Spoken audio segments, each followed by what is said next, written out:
When we hold on to grievance and pain from the past, we keep ourselves from being able to really move into our fullest expression of self. We need to practice forgiveness from the soul recovery perspective, dissipating the energy and releasing the past for good. If you're interested in this profound transformation, I invite you to join me in Colorado the weekend of June 8th and 9th to have an incredible experience with others on this same soul recovery journey. 2 full days of immersion in the soul recovery process where you will indeed leave transformed. You will be able to truly let go of these old pains and step into a new way of being. Check out the show notes for a coupon code and how to register. Welcome to the Recover Your Soul podcast. This is Reverend Rachel Harrison, and I'm so grateful that you're here today. I wanted to share some of the Al-Anon book studies that were part of my bonus episodes for Apple subscribers and Patreon members with our general community. This is really important because so many of you come to this podcast because you are dealing with somebody in your life who has an addiction, that it has affected you in a negative way. What I did for these 7 episodes is I read out of how Al-Anon works for families and friends of alcoholics on a variety of different topics. And so each week for the next 7 weeks, I'm going to go ahead and post those for everyone. I hope that you enjoy them. And if you want more of what these types of episodes offered you, I encourage you to become a Patreon member or an Apple Podcast subscriber. Thank you for supporting the Recover Your Soul podcast. My name is Reverend Rachel Harrison, and this is the Recover Your Soul podcast, a spiritual path to a happy and healthy life. I started Recover Your Soul after having profound changes in my life from my recovery of alcoholism, control addiction, and codependency. I was guided to share the tools and principles of spirituality and soul recovery to help others transform their lives as mine was transformed. For us to overcome external circumstances, we must first turn the attention to ourselves, focusing on inner change. Outer positive results in our lives will follow. As a spiritual coach, I can support you on your path to make real changes that will bring you a life of peace, happiness, connection, and abundance. Visit the website recoveryoursoul.net to book coaching sessions, read the blog, listen to some of my original music, and subscribe to receive email updates. I think of Recover Your Soul as a community. Follow us on social media and join the private Facebook group to support each other and connect. For an extra episode each week and to support this podcast, become a Patreon member or subscribe on Apple Podcasts. Together, we can do the work that will recover your soul. Welcome back to the subscribers and Patreon members of Recover Your Soul.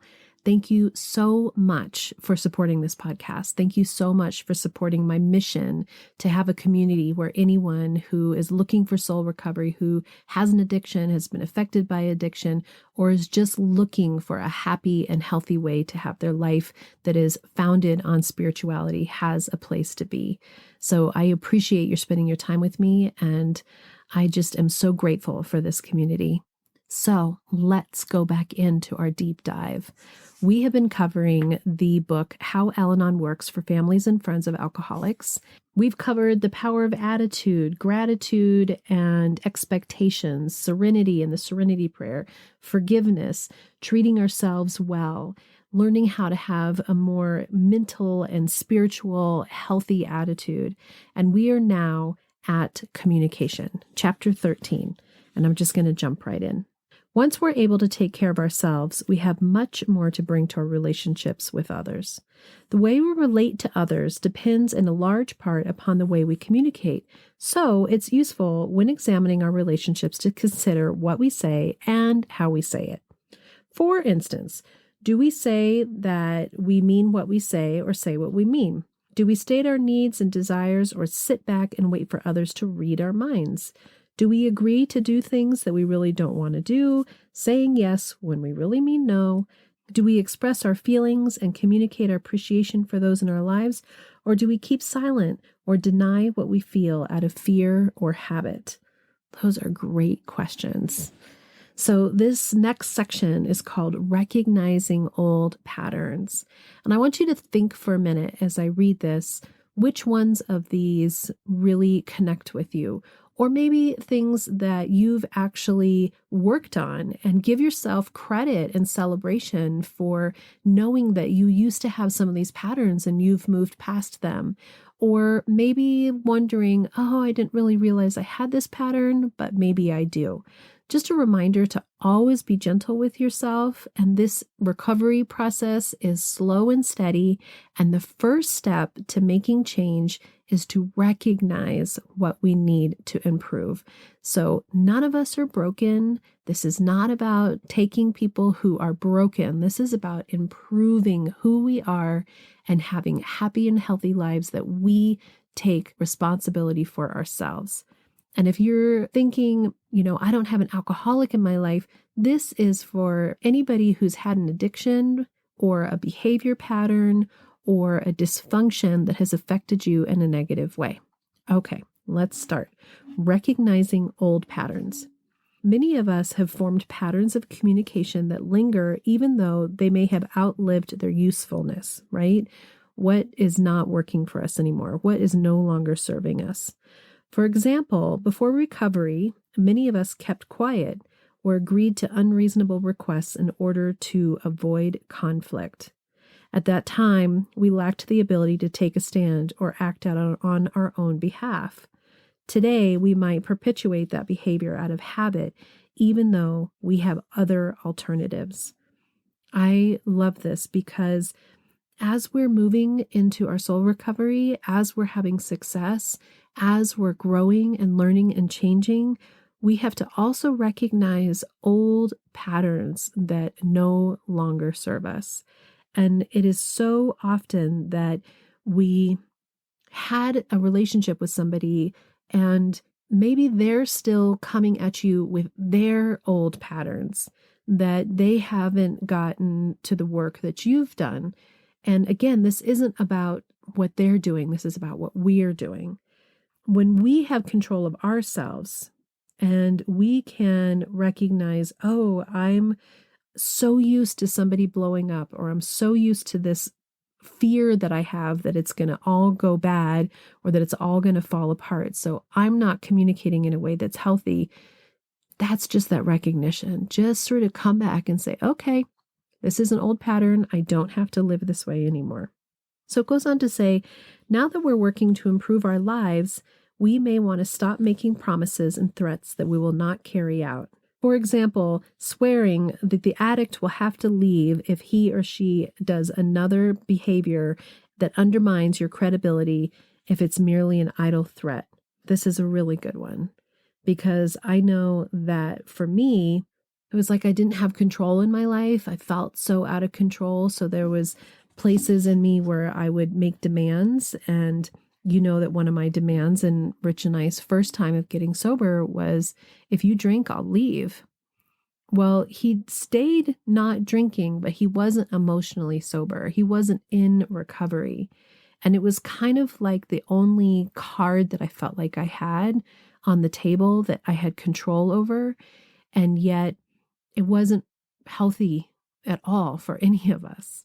And I think that so often we'll say threats, but they know that it's not true, or we're controlling them in a way that isn't healthy for anyone. So as we're moving into healthier mental spaces, as we're moving into a better way of thinking and feeling and responding, we don't want to be using threats. Idle threats or real threats. Making a threat for somebody is not a way of having happy, clean, clear communication.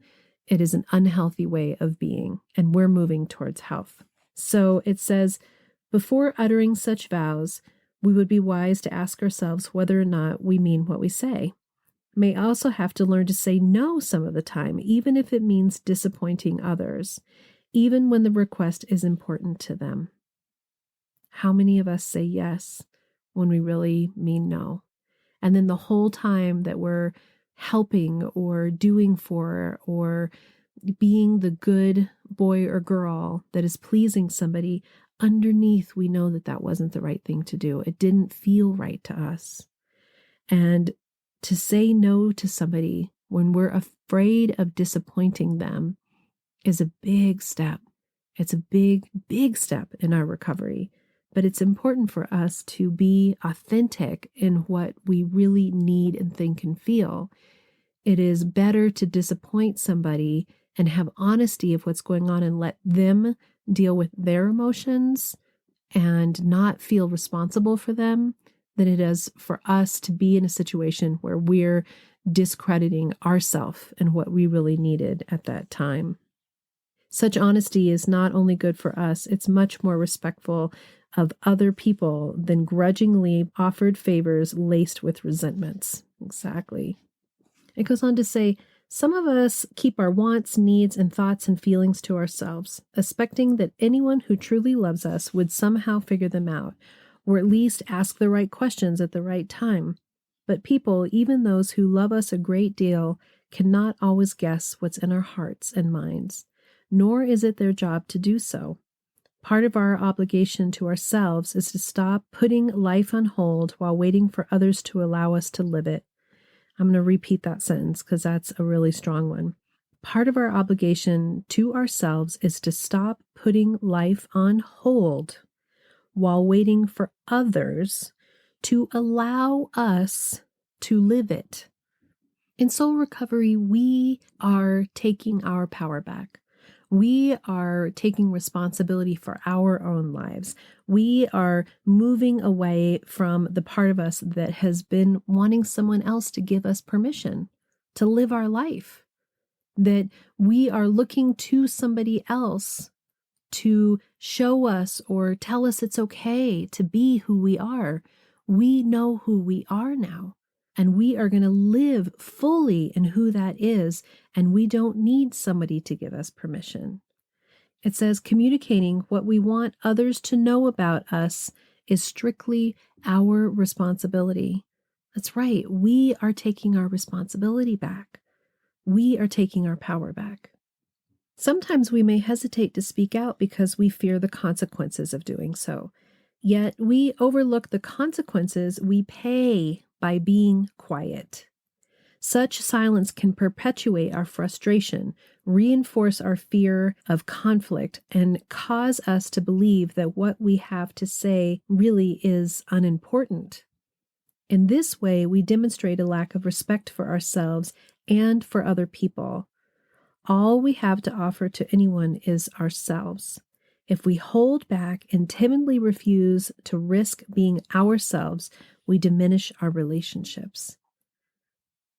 Can you think for a moment and just close your eyes and imagine that you can be your full self, that you can step past the need to please and to fix and to caretake everybody, that consequence that we overlook by staying quiet is the consequence to ourselves, and that there is hope, that there is a way, that there is a path to lead us to where we can be our true selves.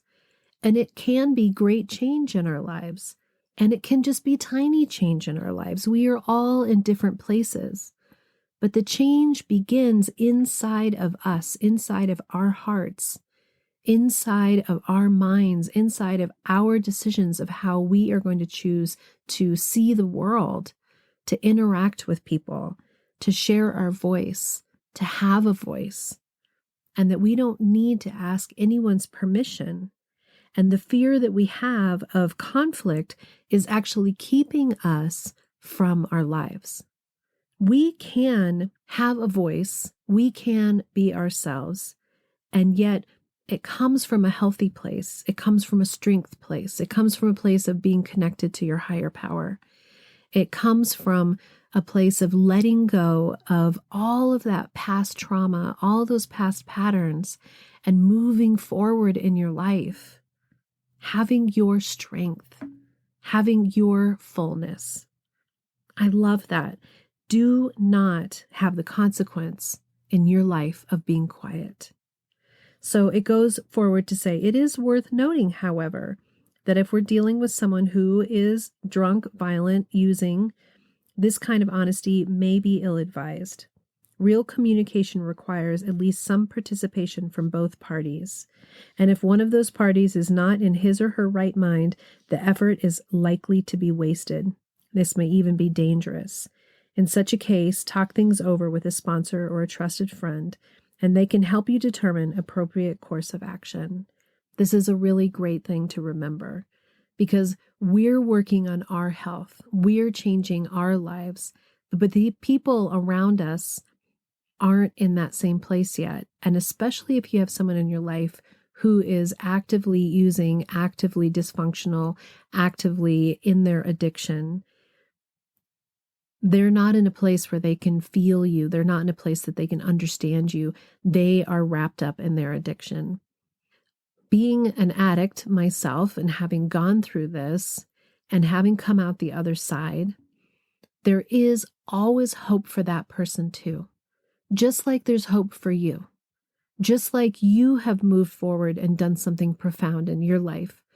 We just have to hold the space for them to have that opportunity for themselves. We're just not forcing it. We're not consuming ourselves with our lives will be okay if they can change.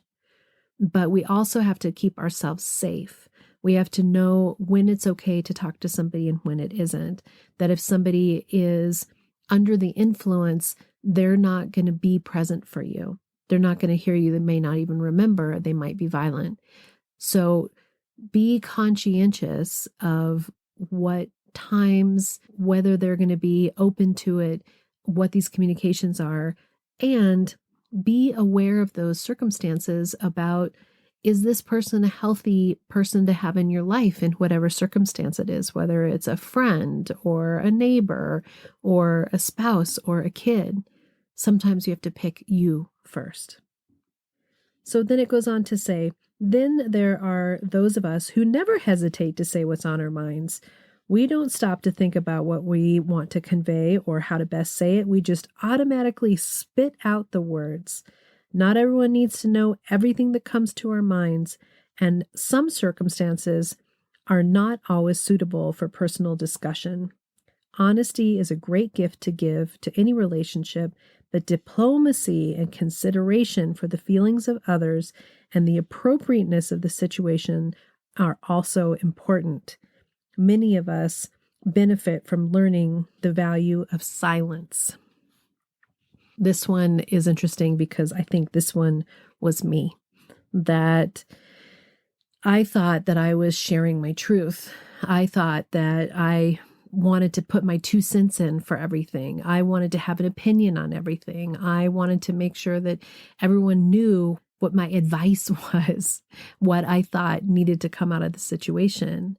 And especially in dealing with my husband and my kids, it's like there wasn't space for them to have whatever their interactions were going to be.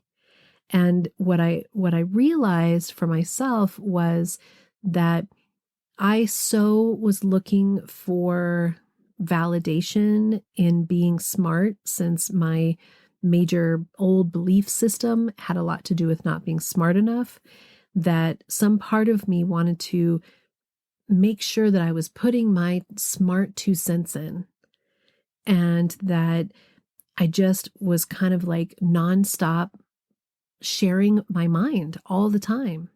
And as I've gotten quieter, as I've calmed down the way that I think, as I've stripped down all of these old belief structures and pause, that's why there's so many pauses in my speaking when I'm doing my podcast as well. I pause to think, is this what I really need to say? What am I really trying to say? Is this necessary? Is it kind? Am I just filling space? Am I trying to make a point of something? Why am I coming back with a retort when it doesn't even need to have something? What is the purpose for the speaking?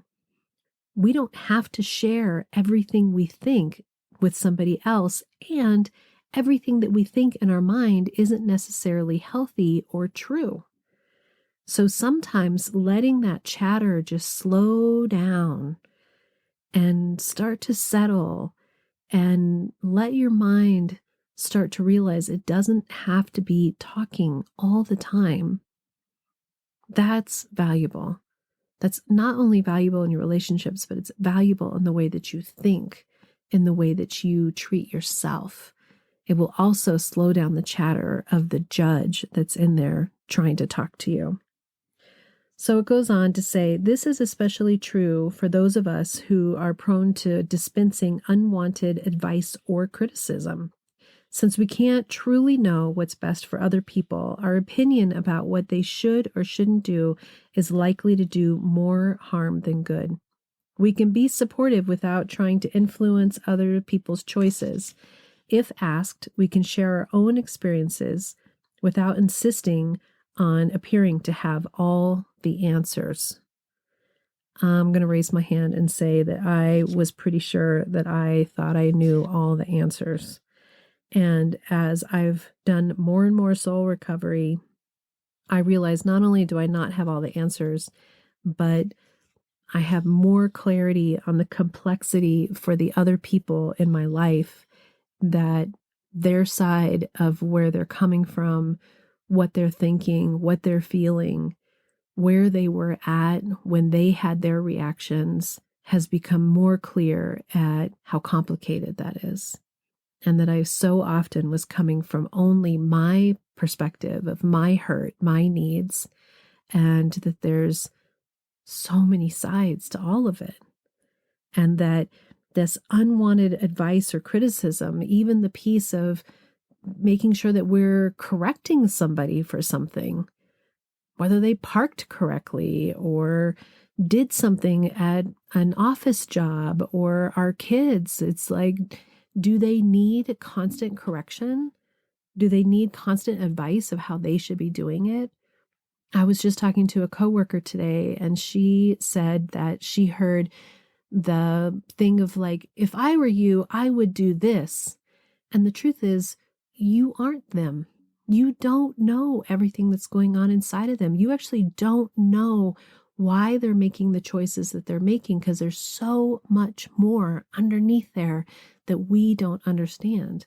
So what you're really saying to them is, if you were me, this is what I would do, which is very different than saying, if I were you, because we are not them. That trying to constantly influence other people's choices is detrimental to the relationship, and it's detrimental to that person. So not having all the answers sometimes is the greatest answer that you can give. It says, we communicate our faith in the ability of other people to solve their own problems rather than trying to do it for them.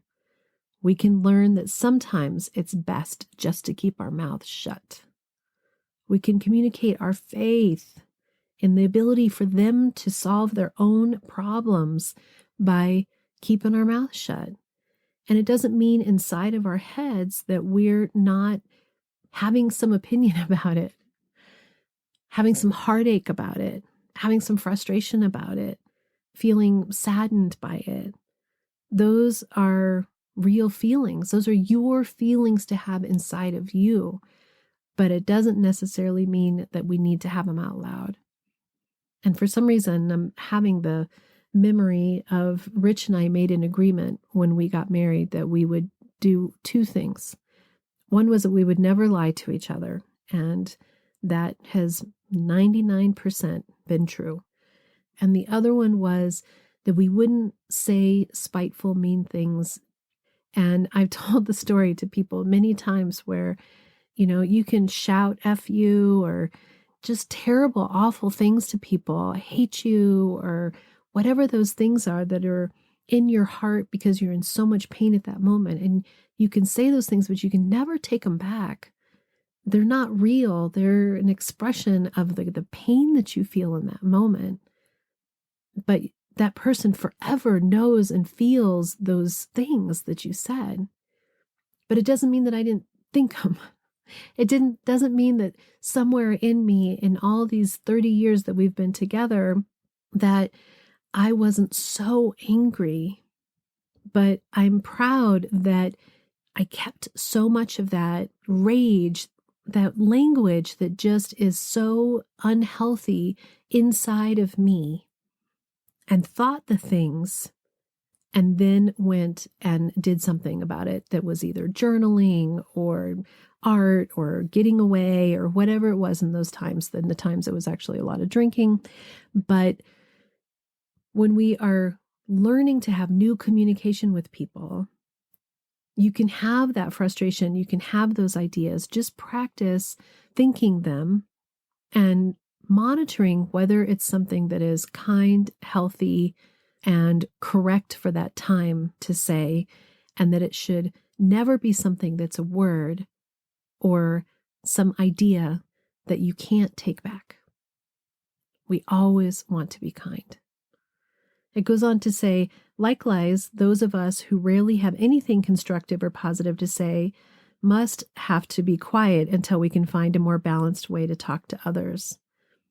If the only attention we have ever received was critical or negative, we may know no other way to relate to others, but such negativity is destructive.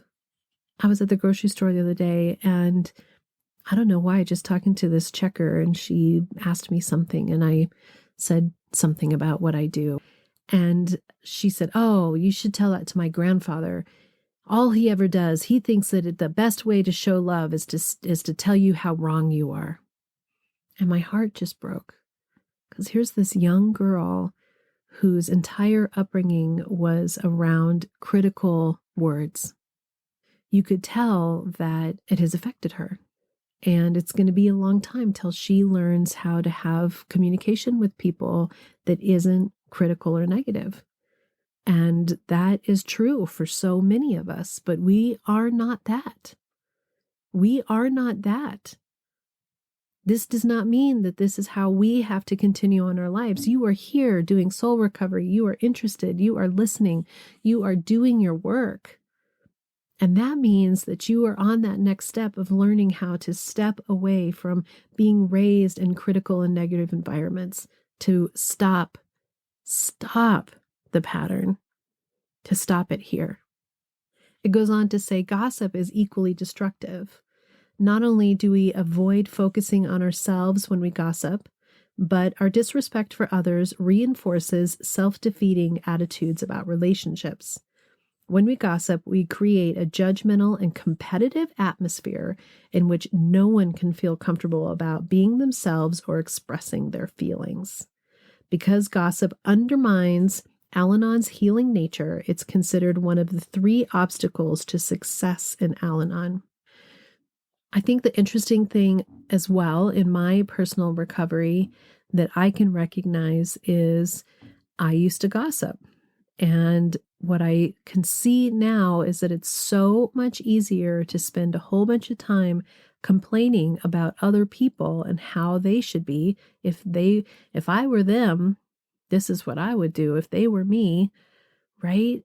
But the truth is we don't have control of any of those people. What we're really doing is not looking at ourselves. We're not turning the attention to ourselves. We're passing judgment. And when you're around somebody else who's passing a whole bunch of judgment on somebody, you know that they're passing judgment on you. You know that behind your back, they're passing judgment on you. Does that make you feel safe? No. Were people safe in me that I would sometimes be critical? Not really. Why are we spending time and energy on gossiping when the truth is we should be turning the attention to ourselves, bettering ourselves, and making sure that what comes out of our mouth is clean, clear communication that is kind and uplifting. And if you don't have something nice to say, don't say it. And this can be hard. I know you've heard also the story of Rich and I that we would talk about our son. And I'm going to say this is kind of like gossip. It's like you find somebody else to put all the attention on, whether it's, let's say you have a family member that you're unhappy with. And so ours was our son, or you're at work and you have a coworker that you're unhappy with. You have a friend that you're frustrated with. And all you do is you just whip up all of this constant drama about how this person isn't what you wanted, Well, Rich and I talked constantly about our son, and it wasn't healthy because we had very differing opinions of what to do about it and how to relate to him and how we could manage it. So we were not being a combined parent. And two, that at this point, he was old enough to be failing or succeeding on his own. And so we were wrapping up this constant replay of a conversation that wasn't healthy for us. There was nothing we could do about it, just like you can't do about a coworker, just like you can't do about a friend. But all that attention took away from us working on our relationship, working on ourselves. And then we'd throw back a couple beers or a margarita and check the fuck out and pretend like what we were doing was okay when we were miserable. Miserable.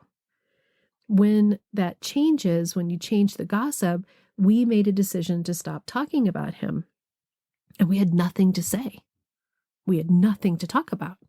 We literally would go to meals and go out to eat, and we had no idea what to talk about. We had spent so long commiserating and rehashing and replaying this old record of fighting about our kids that there was nothing to talk about.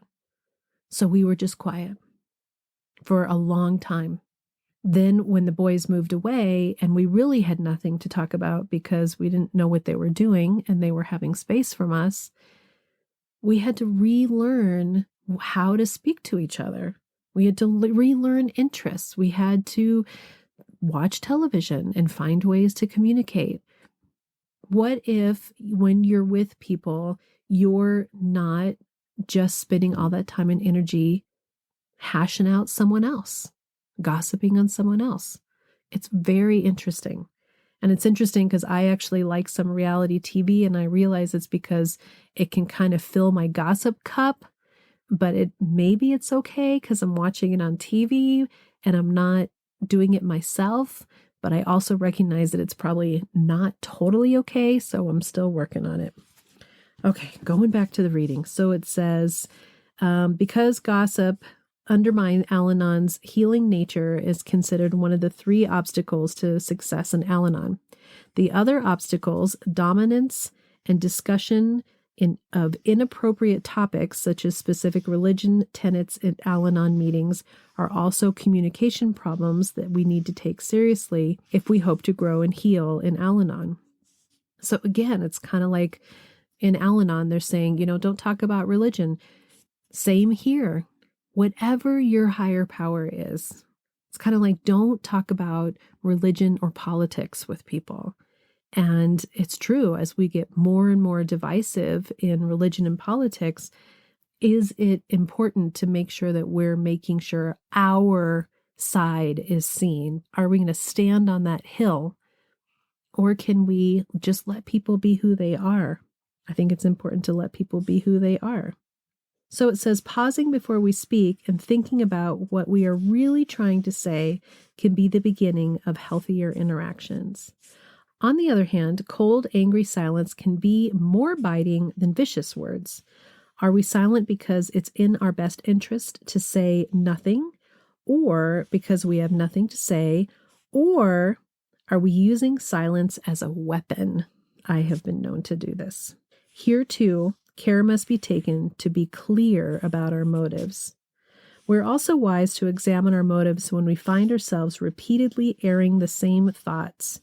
It's marvelous to be able to express ourselves, but do we have a hidden agenda?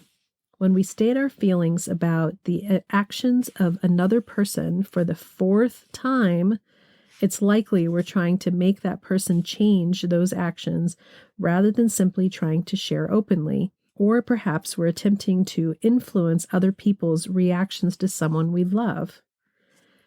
Oh my goodness, I was really good at this, where I thought, I know I've said this 700 times, but if I just say it one more time, just the right way, maybe I can manipulate them to do what I think is the right way. That's not helpful. And it doesn't mean that you can't share your needs.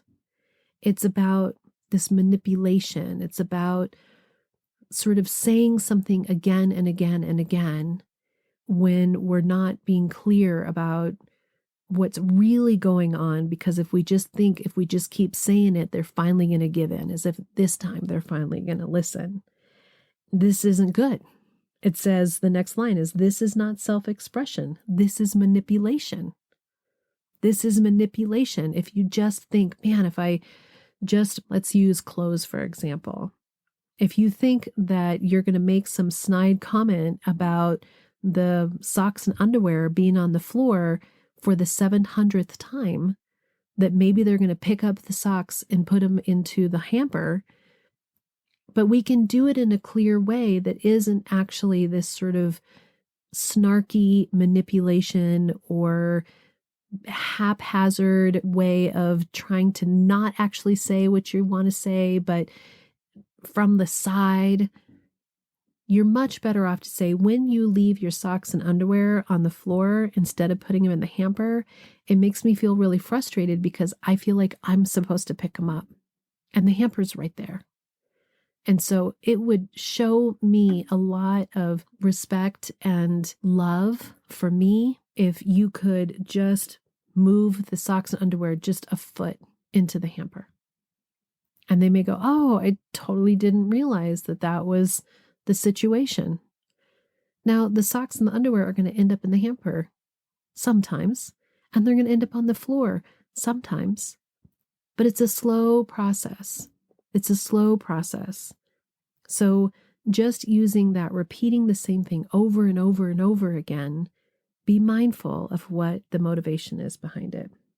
So it says, by examining our motives, we can better stop ourselves from sabotaging the healthy interchange of ideas that we're trying to cultivate.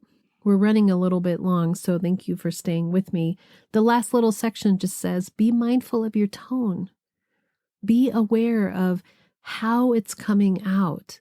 Pay attention. Give yourself some space in between what you're saying to calm yourself down. You know, one of the things that they say is just pause. Just pause and reflect and think about what you're going to say first. And if you can do this communication piece, this is not for them. This is for you. This is for yourself to be able to more clearly state what you're thinking, what you're feeling, what you're needing. Last night, Rich and I had such a great success in our movement and working with each other and being a better couple. And we were driving down to Denver for band rehearsal. I'm singing backup singing in one of Rich's rock bands. And we're driving down and he's driving and he starts to give me some instructions on how I should be a backup dancer and how I should move my body in the backup dancing. I said something snarky back and kind of made a teasing like, yeah, no, I just thought I would just stand there like a bump on a log. And I was so happy that what he said was, hey, Rach, when you come back at me like that, that really hurts my feelings because I'm just trying to have conversation with you and I'm really excited that you're going to be in the band with me. And that felt really hurtful. And I thought, wow, thank you for saying that. And so I said, thank you, Rich, for saying that. I didn't realize that I was doing that. If I really am honest, I'm reacting to worrying that you're trying to think that I was going to do something wrong. And that goes back to my core belief that I'm going to fail. And we were able to have this really sweet communication that was about honesty of feelings. And I was able to take responsibility for coming back with a snarky comment, which was really covering my insecurity. And he was able to say what he really needed. That's huge for us. That's like huge movement.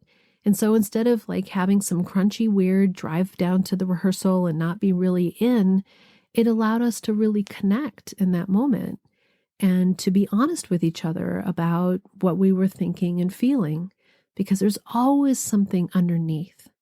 There's always some depth of feeling underneath that comes from our basic fears. We're not enough and we won't be loved. That's what we're working on in soul recovery.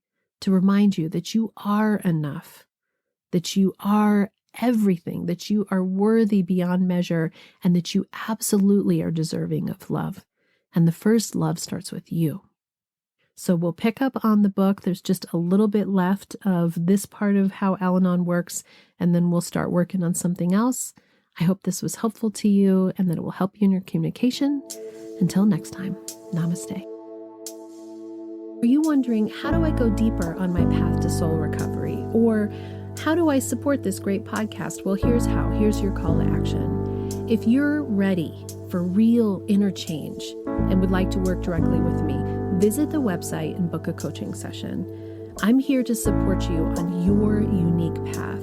I'm here to help you let go of the past, to deepen your connection with your higher power, whatever that is for you, and to discover and then step forward into a happy and healthy life. You can also become part of our soul recovery community. One way is to join the support group. It's the first Monday of every month. It's by Zoom from 6 to 7 p.m. Mountain Time, and you can register on the website to get your Zoom link. Recover Your Souls on social media. Of course, there's Facebook, Instagram, TikTok, lots of ways to connect, and there's even a private Facebook group that will allow for more communication and conversation about soul recovery. There is also an extra bonus episode every Friday if you are an Apple Podcast subscriber or Patreon member. I'd also love all of the listeners to subscribe on the website so that I can keep you informed on what's going on with the podcast, the community, with me, and anything that's up and coming and new and great about soul recovery.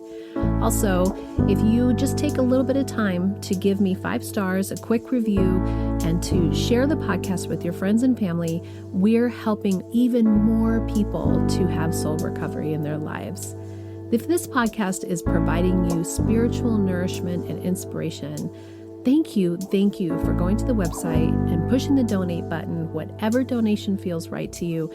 This means so much to me because I have this enormous mission of sharing soul recovery with the world, and your donations, your bookings, your subscriptions, your being part of this community is helping that to happen. Together, we can do the work that will recover your soul.